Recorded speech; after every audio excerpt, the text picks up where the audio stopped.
बहलोल ने हजरत जुनैद बगदादी रहमतुल्लाह अलैह से पूछा, शेख साहब खाने के आदाब जानते हैं?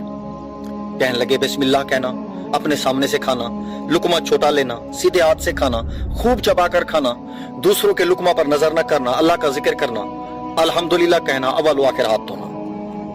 बहलोल ने कहा, लोगों के मुर्शिद हो और खाने के आदाब नहीं जानते।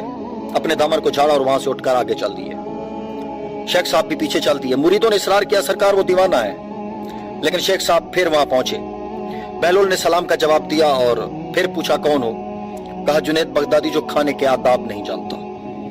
बहलोल ने पूछा, अच्छा बोलने के आदाब तो जानते होंगे? जी अल्हम्दुलिल्लाह। बोलने वाला मुखातिब के मुताबिक बोले, बेमौका बेमहल और बेहिसाब न बोले, जाहिर व बातिन का ख्याल रखे। बहलोल ने कहा, खाना तो खाना, आप बोलने के आदाब भी नहीं जानते। बहलोल ने फिर दामन झाड़ा और थोड़ा सा और आगे चलकर बैठ गए। शेख साहब फिर वहां जा पहुंचे और सलाम किया। बहलोल ने सलाम का जवाब दिया। फिर वही सवाल किया, कौन? शेख साहब ने कहा, जुनैद बगदादी जो खाने और बोलने के आदाब नहीं जानता। बहलोल ने, अच्छा सोने के आदाब भी बता दें?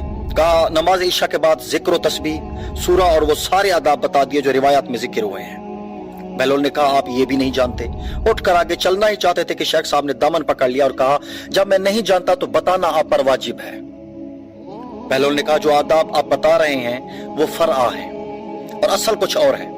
असल यह है कि जो खा रहे हैं वो हलाल है या हराम। लुकमा हराम को जितना भी आदाब से खाओगे वो दिल में तारीकी ही लाएगा, नूर और हिदायत नहीं। शेख साहब ने कहा, जज़ाकल्लाह।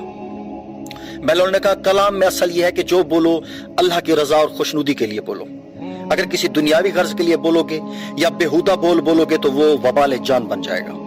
सोने में असल यह है कि देखो, दिल में किसी मोमिन या मुसलमान का बुग़्ज़ लेकर या हसद और कीना लेकर तो नहीं सो रहे, दुनिया की मोहब्बत माल की फिक्र में तो नहीं सो रहे, किसी का हक गर्दन पर लेकर तो नहीं सो रहे।